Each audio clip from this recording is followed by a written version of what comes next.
Dude, the pancakes thing is not false. These late night things, they got these little pancakes. And they're like small pancakes.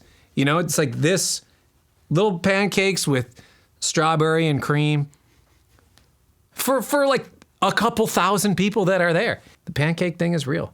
I dig it, man.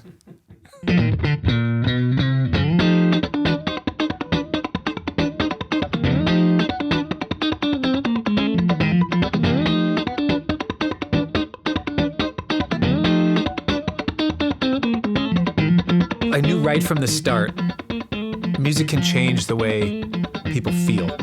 Like my emotional state, the angst, the calmness, the energy, when I need to get hyped up, all those things I could associate with music. And I knew that music was a powerful tool for that.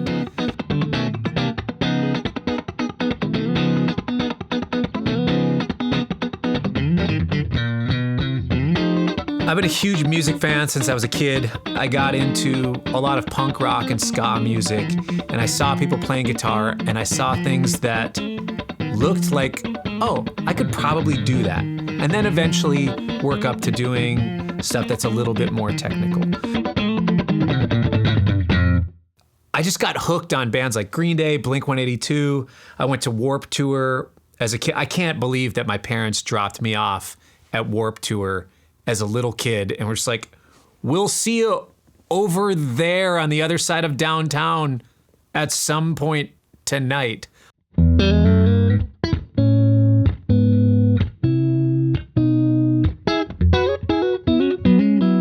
Oh my gosh, this festival is insane. I feel so great. I feel so at home, which is kind of funny because my vibe now is not really Warped Tour vibe, you know?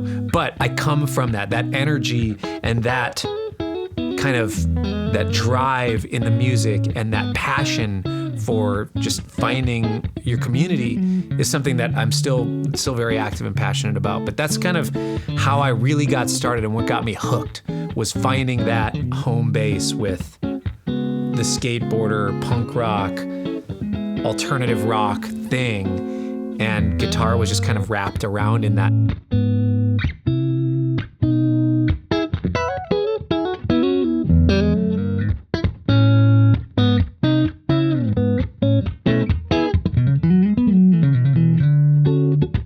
There was a bunch of musicians at my school. We actually had a really great music program. I think also amongst a lot of my friends, we were all into the same thing and we all saw the same thing. We were watching MTV, watching how cool it was at Warped Tour to see all these people playing guitar, going to all these different concerts. There was a ska band, and then I had a punk band, and we just played in my friend's basement. We literally practiced every weekend. I would take the bus home Friday after school to my friend's house, and on Sunday evening, my dad would come pick me up or something. It's like, I don't know how his parents let us all stay over there the entire weekend. Probably for a year and a half, we went over there every weekend. We spent the entire weekend hanging out, watching videos of Foo Fighters and Green Day and all these live VHS tapes that we had, or something was taped on MTV or something, we watched it back. We weren't really great at first, and then we practiced a ton, and we got pretty good. And we played some little shows around town at some clubs that would let 14-year-old kids play gigs or whatever.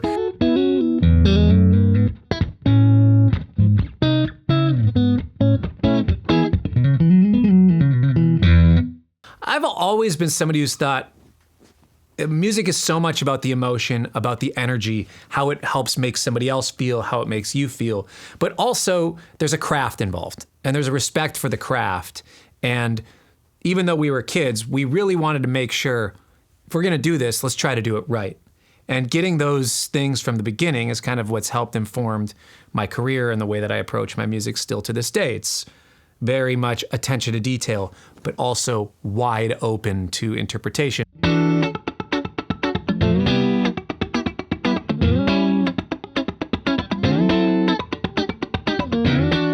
The first time I ever heard of Ernie Ball was at the Warped Tour. I thought it was so cool that there was a guitar string company at this event that I felt at home at, you know? And then I went to Guitar Center, bought a guitar. The guy said, "You're gonna need some extra strings." I said, "All right, what do you got?" He said, "You're gonna need a set of Slinkies." I said, "Okay, great." I played Slinkies for years. And then I went on this journey of, like we all do, I went on the hero's journey, the classic story of all of the gear, every type of guitar, every type of string. And then a couple years ago, I was just kind of rifling back through things, taking the journey again, taking another lap.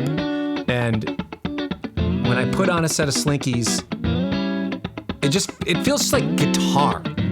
Like, I don't know what it is. When I put on a set of Slinkies, it just feels like a guitar should feel. The regular Slinkies, to me, are that.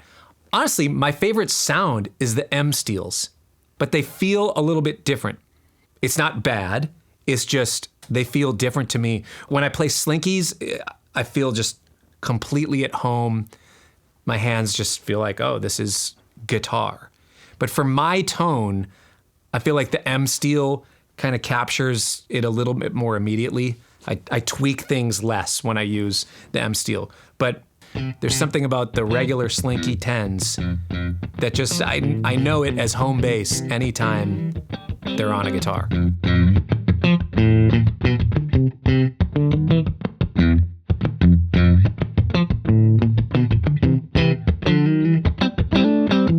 I went to college for science because I didn't really have any role models who were professional musicians. Was really into a lot of jazz and jazz fusion at the time. Basically wanted to be Pat Metheny for a couple years. Wanted to be John Scofield for a while. Started playing a little bit professionally around town in the R&B scene because I grew up in Minneapolis, and around here there's a lot of funk and R&B, as you can imagine. The Minneapolis sound thing with Prince, Morris Day and the Time, Jimmy Jam and Terry Lewis. There's a lot of funk and R&B music that's come out of the scene here. I kind of got involved with a lot of the people that were part of that. They took me under their wing, and I kind of learned all of that language, that feel, and did hundreds of gigs around Minneapolis where nobody cared who I was, you know, and I did hundreds of gigs touring around the world where it was just the guitar player for somebody else.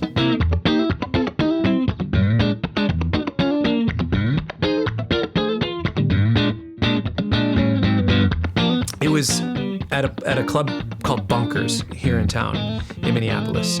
And Prince used to come out and watch the band that I was playing with at the time. You'd always know Prince is coming because there'd be just kind of a push of people away, and they cleared out the back corner, and there's a couple security guards that look pretty tough, but they're dressed really dope. Within 15 minutes or something, Prince would just show up. And there was one time in particular where I was playing, we knew that he was coming, and I had studied all of his playing, and I was basically the only one who wasn't Prince alumni on the stage. And I started playing with his feel, his voicing, his tone, style, and all that. And the drummer's just playing, he's like, "Hey, knock it off." I was like, "What?"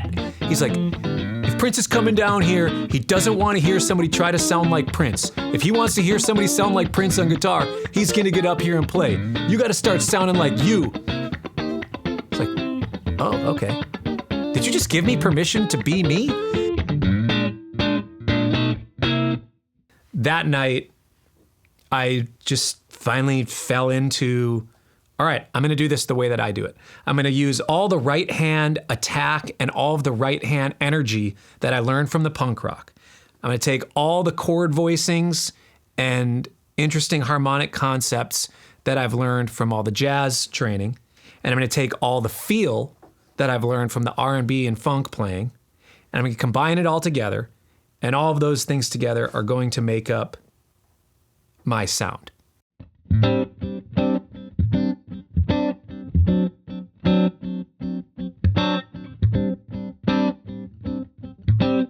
So I start playing that way, and I get done, and I come down, and Prince kind of waves me over, and one of the other goes, "Oh, hey, come on, be Prince."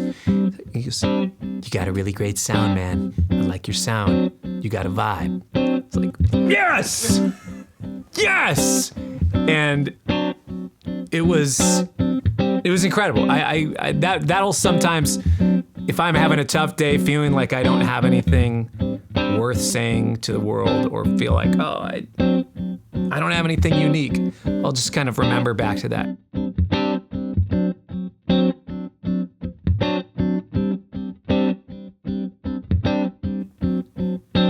I wanted to have a voice when I was in my early 20s. We all think that our time is coming to a close when we're like 26 or something. And I just thought, oh, fine, screw it. I'm going to be the cat that just gets hired to give you good guitar whenever you need it, you know? And it wasn't until after I turned 30 where I really found myself. You know, I felt to me like, oh, I found my voice. I found it late, but I got it. And then I realized I'm not late. It's like everybody finds their thing at a different point in life. I needed a bunch of these different experiences and a bunch of these different upbringings with the punk, the jazz, the funk, R&B, all of those things to kind of give me enough information to find out about myself as a musician. And once I really honed in on that, things have just kind of been crazy. I've found myself, found my voice, found a musical thing to say, and now I just have a recognizable thing on the instrument that a lot of people can say, oh, I heard this song and I didn't know that it was you on guitar, but I know that it's you on guitar. It couldn't be anybody else. Like, oh, wow, that's an amazing compliment.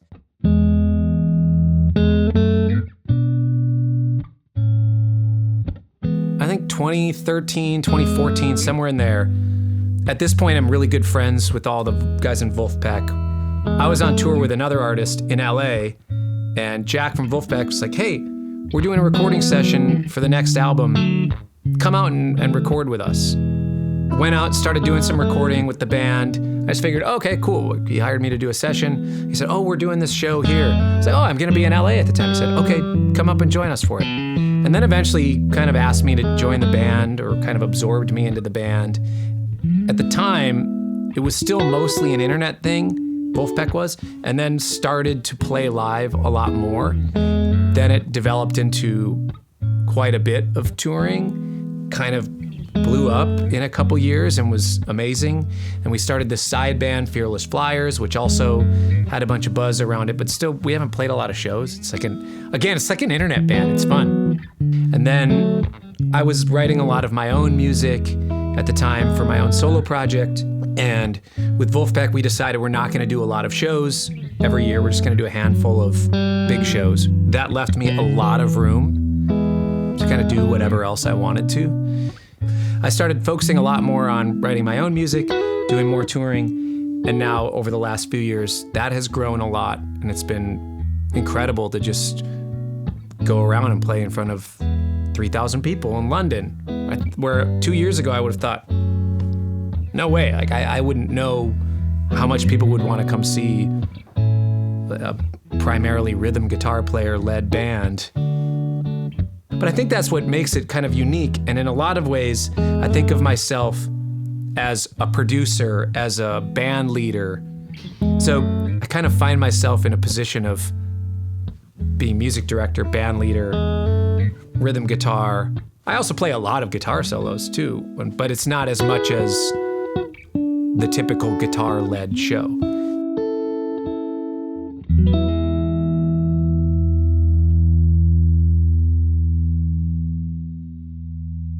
One of the things I feel like really unlocked something new for me in the rhythm guitar world was learning how to control my right hand motor. I kind of imagine my right hand as like the pistons of an engine, just steady, constant 16th note stream. And when I really was able to make that motor as consistent as possible, locking it in as much as possible, I realized I can just keep that motion going, and then I just decide when to attack the strings and which strings to attack. I can do chordal things, I can do single note things, but it's all driven by this right hand motor.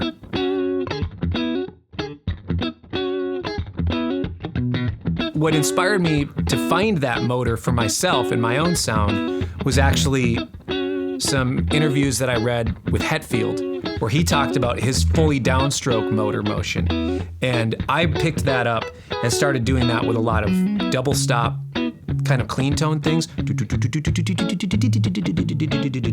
All downstroke. It's got a certain percussive attack. So I thought, okay, that's kind of the Hetfield motor. What's my motor like? So then I went back to all these drumline exercises that I did in college and high school, playing snare drum in the marching band and drumline. And I went back to all these exercises, and everything that was right hand drumming was a downstroke. Everything left hand was an upstroke. So then it made it so much easier. Like anytime I hit an E or an it's an upstroke. Anytime I hit a number or an and, it's a downstroke. So then really just kind of defining that motor motion and then applying everything else around that or building everything else into that. And then anytime I break away from it, it's very intentional.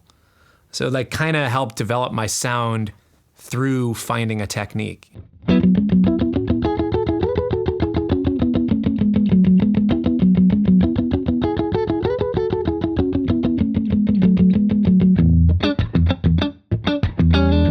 If you've been doing it long enough, you know it's gonna work. For me, there's certain things in my playing I know are going to work. In the rhythm world, in the lead world, in the composition, production world, all these different things. If you're good at something, you know what works, what's safe, you know? But when you are in that moment and you know that you as an artist have certain things to draw from, rather than just, oh, these magic tricks. It's like, no, I actually know a lot about magic in general, you know? So let me just try to conjure something up. Let me try to pull off some sort of trick right now in the context of what's happening at this particular festival or at this particular session. That's really, to me, where all those special things and those moments of growth happen.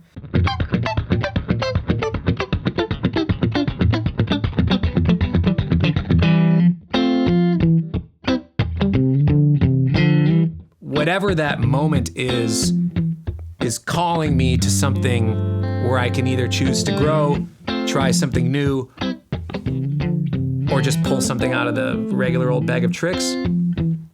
I'm always gonna go, if I'm feeling good, if I'm in the right headspace, which I try to be most of the time when I'm playing, I'm always gonna go for just relying on the idea of magic in general, rather than a specific magic trick. Those moments are the really special ones, and that's why live music is the best.